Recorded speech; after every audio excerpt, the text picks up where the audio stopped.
Thank you for checking out Friends in the Corner podcast, stories and topics from around Kentucky. If you like today's episode, please consider giving us a review on either Apple Podcasts or Spotify. And to hear more episodes, go to www.friendsinthecorner.com. Here we go.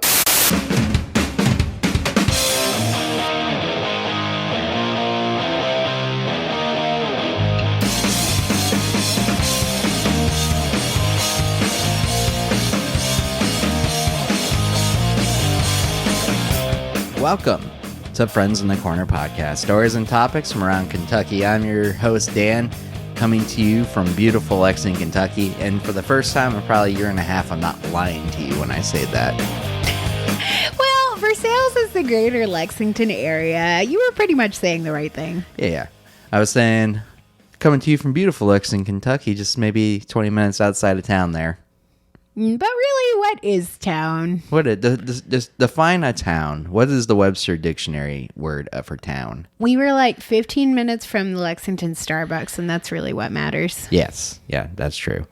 But welcome everyone to the show. The very first episode of 2022 for Friends in the Corner. Dan Pauly join you with my beautiful wife, Catherine, returning to the show. How's it going, Catherine? It's good. I'm glad to be here. Yeah, and you guys haven't heard from us for a while. Took January off because we have just had so much to do over the last month, and we want to touch base for you guys and just kind of put a fun show out there while we're getting the gears going again for 2022. So, Catherine, you want to tell people a little bit about what we've been doing for the last month of our life? Well, the month of January was pretty busy because we had the holidays, and we also decided to buy a house over the holiday season. We sure did. Yes. There are a lot of advantages and disadvantages to buying a house over the holidays. Yeah. Yeah. We spent most of our Christmas and Thanksgiving and New Year's worrying about the house. And then it snowed a lot when we moved into the house. Yeah, so we bought the house we closed on the house on January 7th. So right at the start of the year. And then since then we've been slowly moving things over the last month. Been stationary in the house now for the last couple of weeks. But golly, man, it's been a process just from moving, getting our old place cleaned up and ready to getting this place looking good. And we just had a bunch of snafus throughout the entire process here. So, but yeah, I thought it would just be kind of fun for us to catch up with everybody, Catherine's, and tell them all the love and joys of homeownership while we're at it. You know, there really is a lot to it. And before I owned a home, I thought it was really boring when people told me about buying a house. Like, honestly, I'd kind of tune out.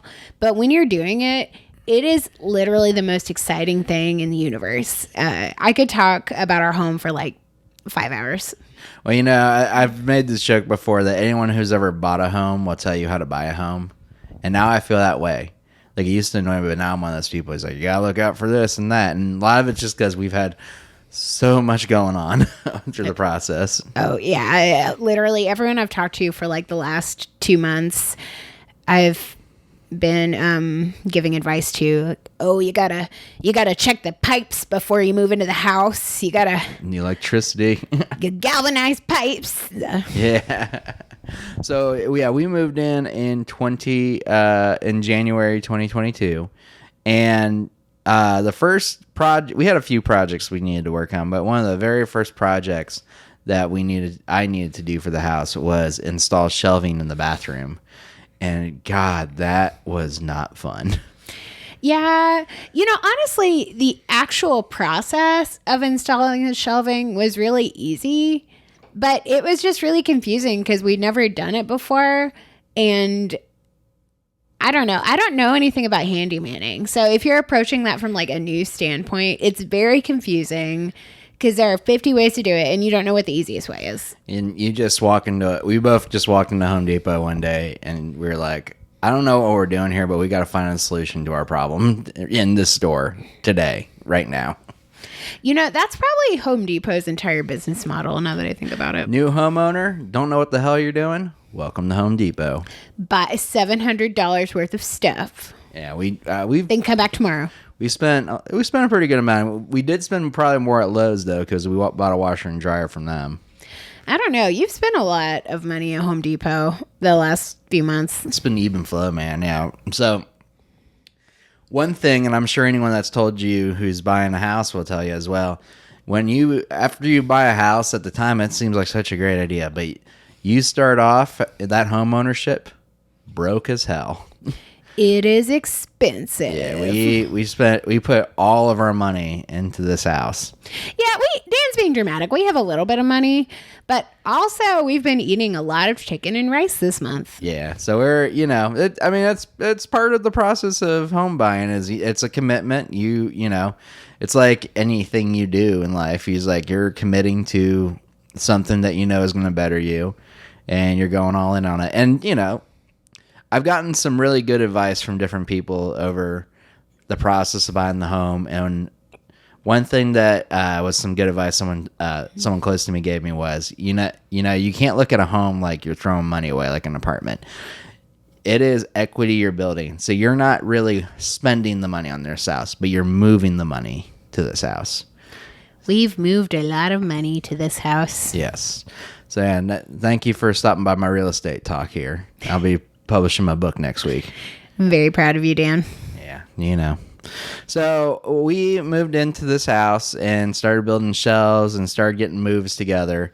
And even the process of moving was insane because we were looking at hiring a mover to come do our stuff, but it was just so expensive. So first of all, Dan and I decided we were going to start looking at houses in November.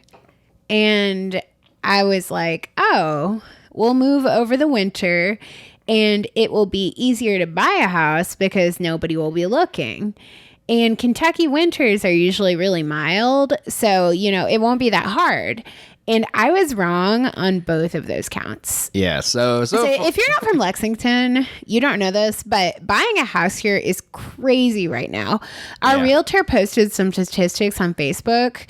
I think there are 150 houses for sale in Lexington right now, which is crazy for a huge city. Right. And so it's very premium real estate here in town, and we got kind of lucky, honestly. That we got extremely lucky. Yeah, we were told, when we bought this house, that there were about 40 showings that they did on it, and a good handful of offers besides just ours. Yes, I think there were 6 offers in total. Supposedly, there was also a cash offer involved, and we beat the cash offer out.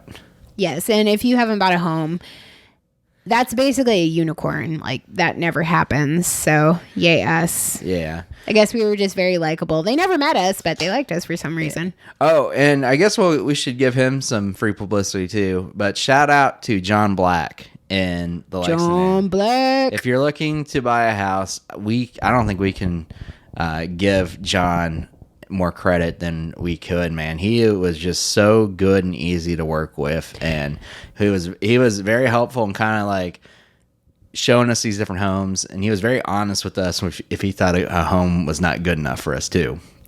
Right. And the reason why we got the house was apparently because he sent a video to the sellers about us and why he thought we would be good fits for the house. And he does that for every single one of his clients' offers, which doesn't seem like a big deal, but you actually offer on more homes than you buy. Yeah. Most of his clients put in multiple offers before they're actually able to get a house. We actually put an offer in on a different house about a month before we got our current house. Yeah. And he made a video for that one too. So he's just really an OG. He does that extra little touch, and it's why he's been one of the most successful realtors in this area, definitely. Yeah, he's great. We couldn't recommend him enough. He's sold tons of houses, and everyone I've talked to who's bought a house, John including us, but everyone else I've talked to has spoke so highly of him. So shout out John Black, man. Brokerage, real estate agency. Just do a quick Google search. You'll probably find John online. I've never had someone implement the voice text system on the iPhone before as much as him, and it makes sense because he travels a lot because of his job, and he's always driving around, so he can't really take the time to write out like a full-on text. So what John usually does is he'll do the little voice speaker system and then send the audio message to you. And until he did it, I have not ever seen anyone utilize that piece of software on the phone before. So he's innovative in his use as well. Yeah, it was like having a little daily podcast about our home buying situation. John needs a podcast, man. He definitely needs a podcast. He'd be great. You should tell him that the next time we see him. Hey, John, this is an extended invite to you to come on Friends in the Corner or help start your own podcast, Fade to Black. There you go. I already named it to you. And I'm happy to be produced in the Friends in the Corner network. Dan, I don't think that that's a good podcast for a realtor. Fade to Black. That sounds like you're going to die if you buy a home from him. All right. Well, you come up with a better one then. Black and Gold Realty. There you go. From black to gold. Okay, I like that better. That's better. There you go. You're welcome to use that, John, and you're welcome. So, but yeah, so we found the house after our second offer on a house in December, and they accepted the offer, and then that's when we started the process of moving. So originally, we were going to hire a moving company to do our move for us. But boy, howdy, it is very expensive to move your crap from 10 miles away, isn't it? Well, the issue was at our old apartment, we had this huge staircase. And apparently it's very dangerous lugging heavy furniture down a steep staircase. What a bunch of weenies. Well, I'm just kidding. That was actually very reasonable.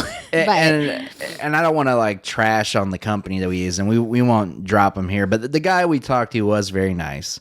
And to be fair, I think that was about the cheapest rate we were going to get because it was a really big staircase. And he looked at the staircase and said, this is going to be a liability. And so he said, it's probably going to cost you about almost $2,000. And when he sent us the quote, it was about $2,000. And I mean, I'm sure there's some people that's a fine, number. Some people will probably pay that. We weren't ready to pay that.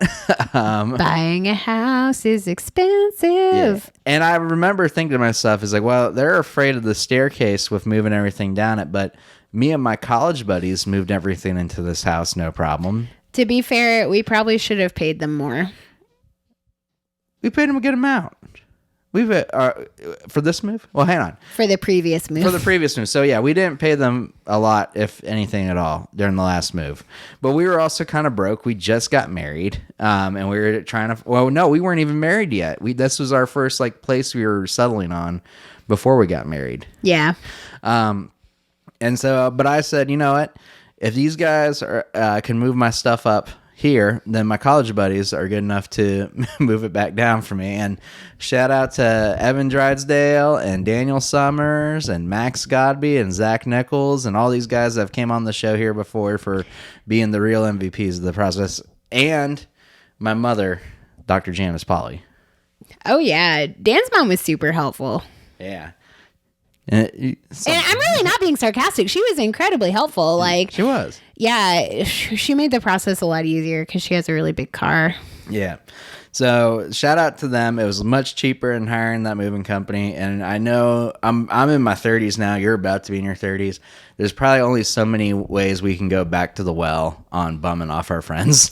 But the next time we move, we'll probably be closer to 40. So we're probably going to have to hire an actual moving company. Yeah, hopefully we're rolling in Bentleys by then. So and we won't be moving out of somewhere with death stairs. We'll be moving out of a 1-story ranch in the middle of town. So that's probably their cheapest kind of house to move stuff out of. Right. Absolutely. So, it was fun getting that whole process going here. December kind of was like a blur between the holidays and this whole moving process.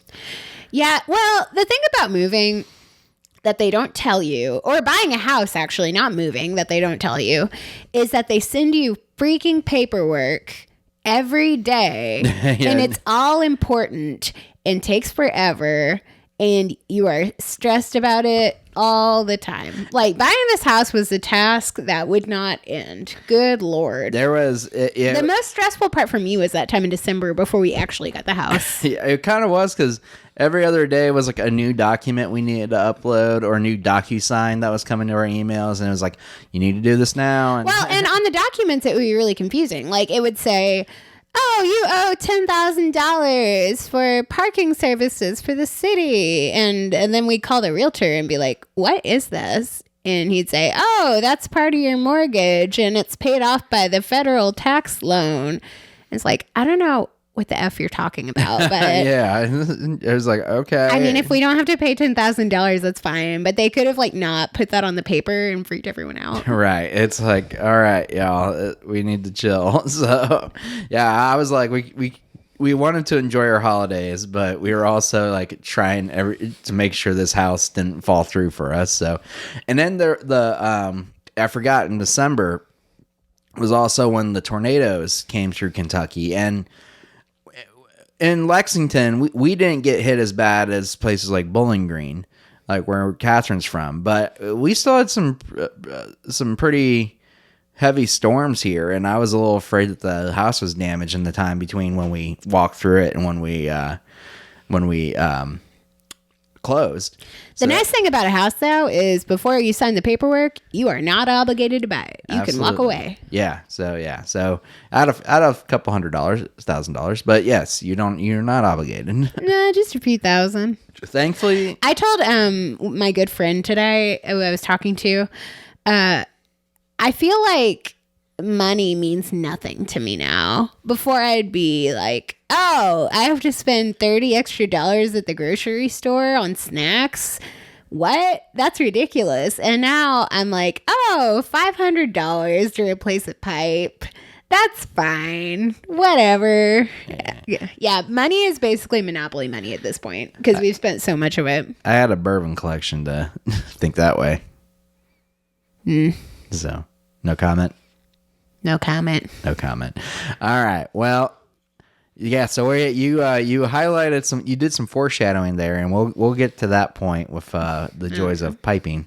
But so we closed in the house on January 7th, and we were saying, it's gonna be finally good when we finally get to January 7th. We're gonna finally have the house, and there should be no surprises between now and then. Yeah.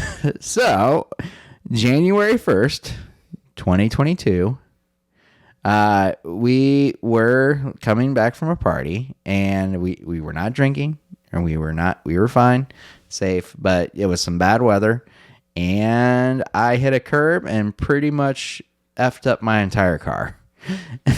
So it's just the best time to get in a car wreck is right before you buy a house. Like that's just like the double entendre there of cost. Like bought a house, getting ready to close on it, got in a car wreck. Yeah, so, it was not ideal. Not ideal.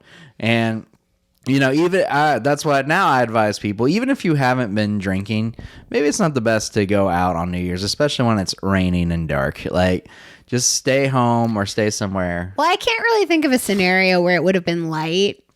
No, it wasn't. It was just a bad situation all around. But even to this day, I am still carless, so that's fun. The car is fixed, but the insurance company has kind of taken its joy sweet time to help us out here. So. Yeah, it's having a no car and trying to get the house in order. That's a fun dance right there. Yeah, it's brought us closer because we share a car now. Yeah. Well, I had a rental for a little bit. Yeah, Dan had a rental for a while. Now we're sharing a car until Dan gets his car back. But we genuinely have gotten to spend a lot of time in January together too because of the freaking snow we've had and the weather we've had this season too. Like you said, oh, Kentucky winters are pretty mild. I would not call this mild that we've had. Well, yeah, and this has not been mild. To be fair, the last few years we have had very mild winters. We've had maybe one snow a year. This winter has been crazy, as I'm sure all of our listeners know, because most of you are probably in Kentucky or the area. And the day we are recording is the day after Ice Apocalypse. So Yeah, Ice Apocalypse. Yeah, it was a little overhyped, I will say. We had the cooler out because we thought the power was going to fail, and they had emergency shelter set up. It was pretty bad. It was pretty bad. The road was a sheet of solid ice, but the power didn't go out, so that was good. it never fails though, because it's like 1 week after another.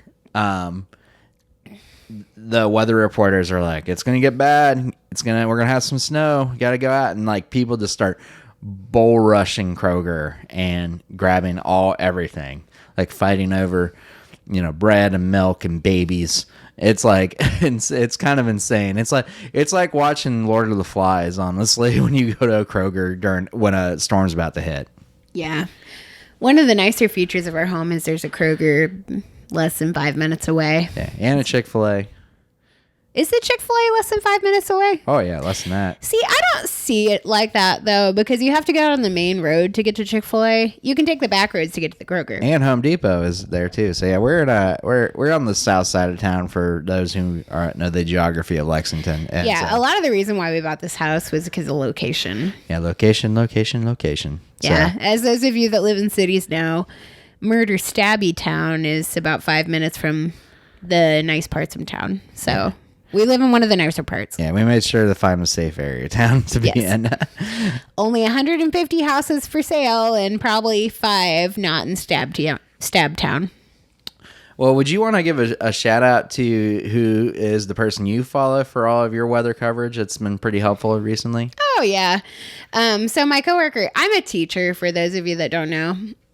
And teachers have a lot of side hustles, my coworker, John Austin, has a really good weather page on called? JA's winter weather updates. It's not huge. He mainly just runs it for coworkers and friends and family and stuff.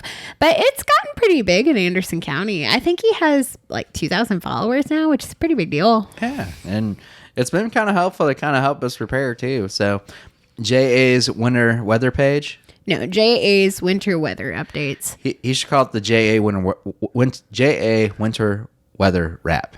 The winter weather wrap. Why should he call it the winter weather wrap? Because it's cool. Doesn't he want to be young and hip with all the kids? He's a teacher, isn't he? See, I think we've been watching Abbott Elementary, and I think you're just thinking of that guy that dances on his desk and raps. Yeah. I like that character. I relate to that character quite a bit. Dan, he's not cool. Well, neither was I. Thank you for listening to the show, to all 5 listeners out there. I think you're cool. Thank you. You're married to me, so you have to. But, yeah, so we've had just so much winter over the last month. More snow than I care to be around because, well, Catherine does get to stay home, and most of the city gets to stay home. I work in a field that does not always close, so I'm what's called a quote unquote essential worker. So I still have to go out into the terror. So down to 1 car, heavy snow, driving in dangerous weather. It's just a fun time as you're buying a new house. Yeah. Needless to say, though, we're moving into February now, which... I mean, the weather's still going to be pretty bad, but that's 1 month away from March, and March is only kind of bad. Yeah, kind of, sort of. Yeah. Sometimes March and April can have a snow flurry, but you never know. We usually do have snow at the beginning of March. I know I've said this story a few times already, but I'll never forget in college, in a 1 week span, we had, 6 feet of snow. Then we had 60-degree weather, and then we had a tornado all in the same week. It was a magical time. I remember. Yeah, that was 2015, wasn't it? Earlier than that, it was 2012, I think. So it was about 10 years ago. But I don't remember that snowstorm. I was a sophomore in college then. But you were in Bowling Green. It might not have hit Bowling Green as much as it hit Lexington. That's true. Lexington gets way better snowstorms than Bowling Green. Yeah, and I'll never forget like the day before people watching like people make snowmen outside, and the next day it was 60. I wore shorts and t-shirt walking past the snowman on my way to Whitehall at UK. So magical time. And then next day, tornado hit, bunch of rain. I smoked cigars outside with a buddy. Thank you. Okay. I'm not trying to be a hater, but I do think it's kind of weird how you smoke cigars like casually. I had never seen anyone do that until I was an adult. Well, I mean, not like not like all the time, but just every once in a while. You and a bunch of buddies just. Well, no, that's what I'm saying. Like, when we get together with you and your friends, you all smoke cigars like for fun, like casually. And I had just never seen anyone do that before I moved to Lexington. So I don't know if it's a Lexington thing or just you guys thing or like a culture that I was not involved in Bowling Green.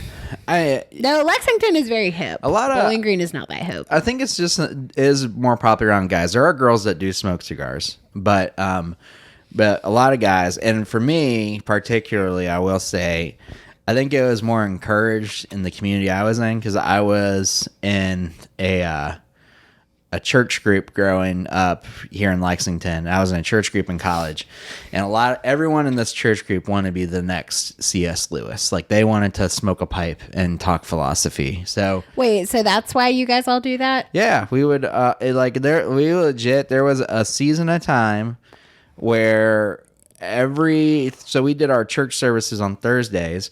Then we would go to a buddy's house, and outside we would smoke a cigar and talk about the message and talk about God and stuff. And not every religion is that encouraging of smoking, but everyone at this church. I don't know. Are there a lot of religions that discourage smoking? I feel like I haven't heard that a lot. Yeah, well, not a lot, but I mean there are some variants of Christianity that don't encourage smoking of any capacity, just like drinking. Yeah, but why? It's a sin, or it's dangerous to your health, or I guess that's true. Or it's fun. That's the it's fun. Or it's fun. That's thou shalt not have fun. in some positions, yeah. So, but now my group was cool with it. So that's when I started smoking cigars. I started smoking cigars with Sam Holmes because of Sam Holmes' dad, Todd. But also these guys, we would smoke cigars and talk about church and Christianity back in the day. So that was about 10 years ago this time.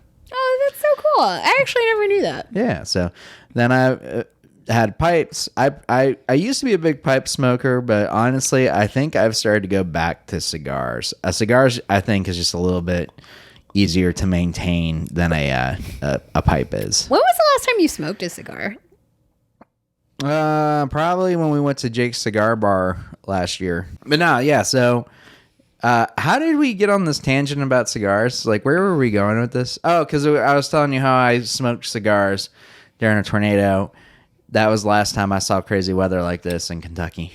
So, fun stuff. Yeah. Do you want to tell them about our pipes? Yeah. So, I'm going to go on my homeowner tangent again. If you have never bought a home, you don't know this, but if you have bought a home, you do know this. Homes are a money pit that never stop taking your money. You will spend all your money on your home. And then when you don't have any money left, you'll still spend more money just because they're expensive. They're like really expensive. So the first time we learned this was when we moved in. So in the inspection, our inspector noted that the lights in the house were flickering, but he said not to be too worried about it because it wasn't that big of a deal. And we were like, oh, okay, after we move in, we'll call the electrician and we'll get it taken care of. Like maybe there's a loose circuit somewhere or something. I don't know. But it got a little worse. And one day Dan poured a crock pot of water in the kitchen sink and the water started coming out from under a dishwasher. So Dan was like, oh, that's not good. And he pulled out the dishwasher and the wall underneath the electrical outlet was wet. So I freaked out and I said, Dan, you have to unplug the dishwasher. It's going to kill us. And Dan said, okay, and unplugged it. And the plumber came a day or two later, and he apparently they put a concrete wall behind our dishwasher.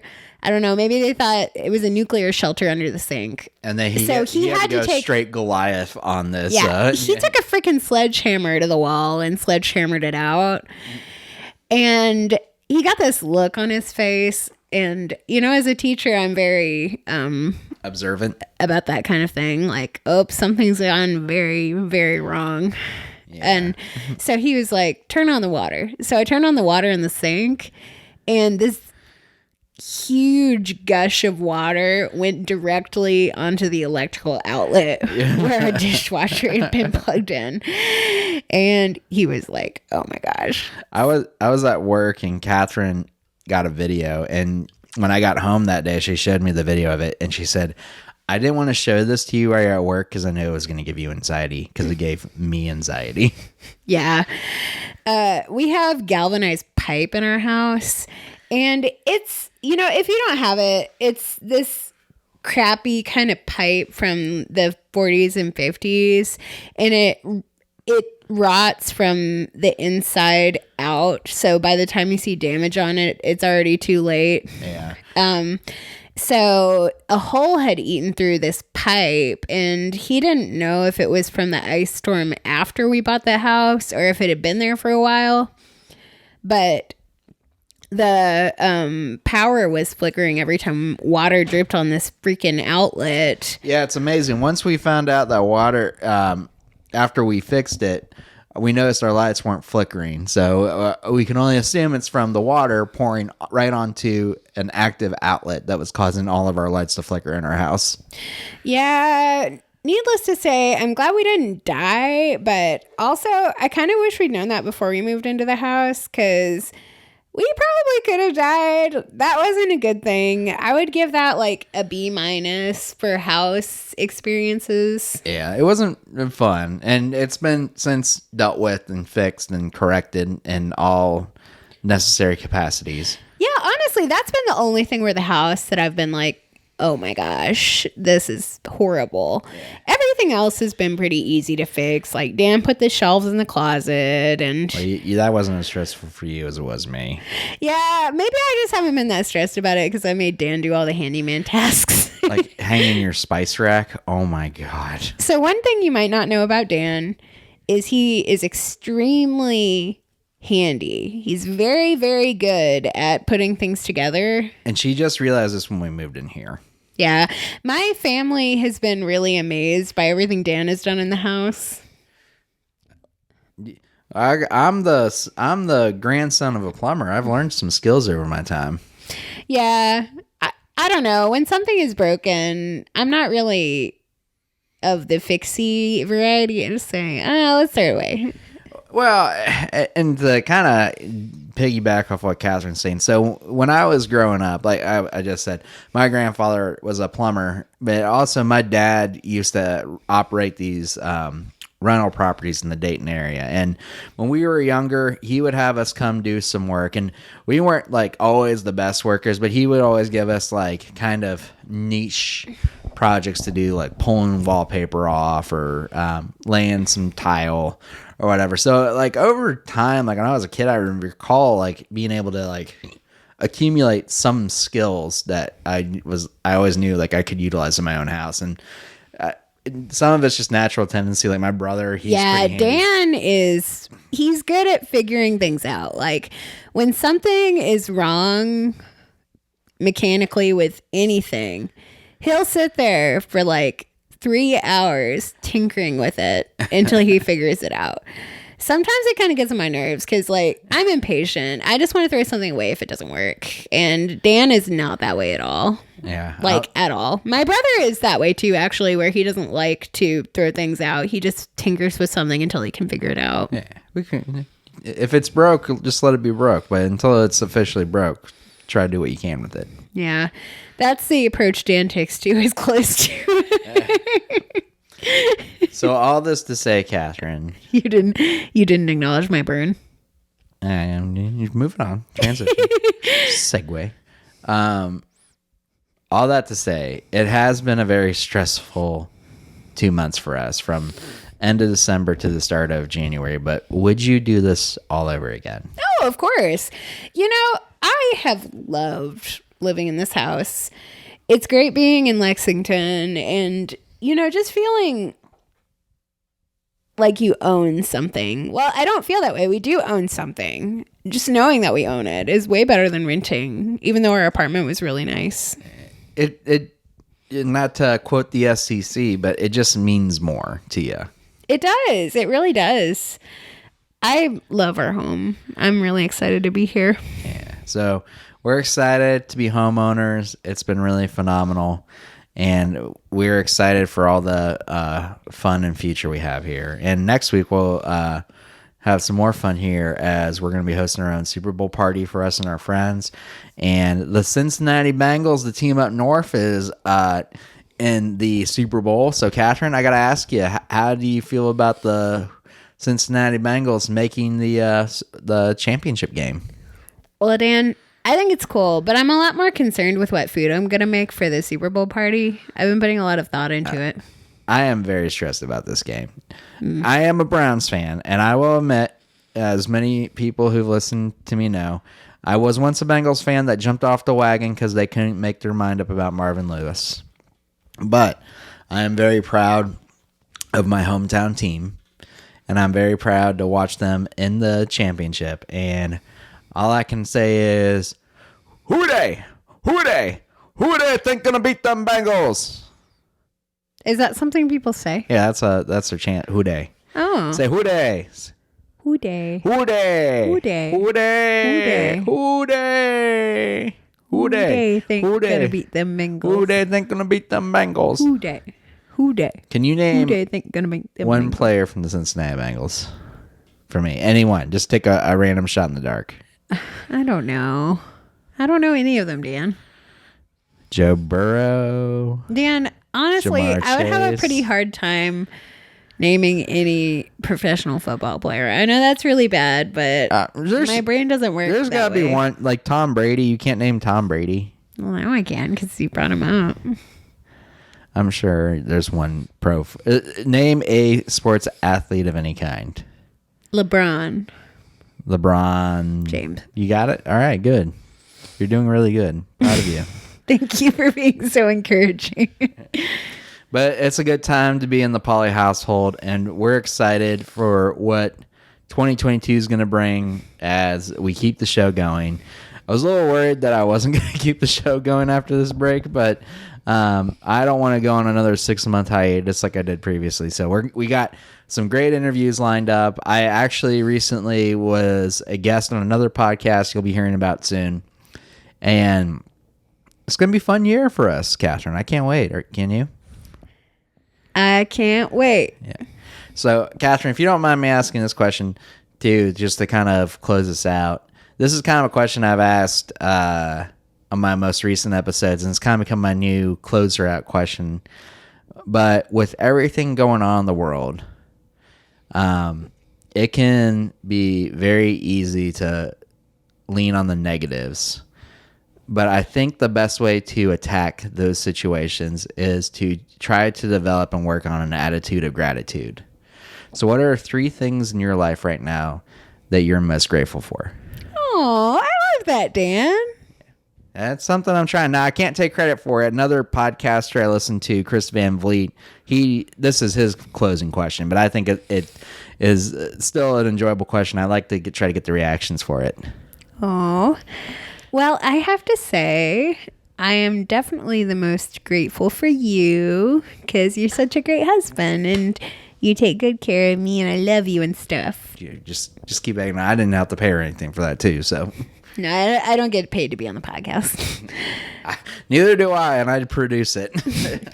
I'm grateful we did not lose our power in the ice storm and we're warm and cozy in our awesome new home. And I'm grateful I'm turning 30 this month. Yeah, you're about to turn 30. Yeah, it's going to be my birthday. How do you feel about turning 30? I actually feel pretty good about my life so far. Maybe I'll freak out about it closer to the time, but You want to tell everyone how I was when I turned 30? Dan didn't have a good time. He had kind of an existential crisis. I did. I was like, I'm turning 30. Like, have you ever, if those of you who've seen the Bo Burnham meme, I'm turning 30. I don't know what he has to be so sad about. He was probably like a multimillionaire before he made that special. Yeah, I don't know either. But I felt that in my soul. That was me when I turned 30. It really was. So, with that all said, we're excited for 2022 and to get things started. We're excited for where the show's going to go from here. We're excited for all the guests we're going to interview this season. And I say, hot damn, let's just get right onto it, Catherine. Let's have a good 2022 from here on out, right? Yeehaw. Can't get any worse than what we've had. No. But we're going to have some fun ones here. So, for those who want to keep up to date with everything going on the show, go to www.friendsinthecorner.com. That's all together lowercase, friendsinthecorner.com. Follow us on social media at FITC Podcast. And if you have ideas for the show, email us at friendsinthecorner@gmail.com. That's friendsinthecorner, all together lowercase, @gmail.com. Sing us out, Catherine.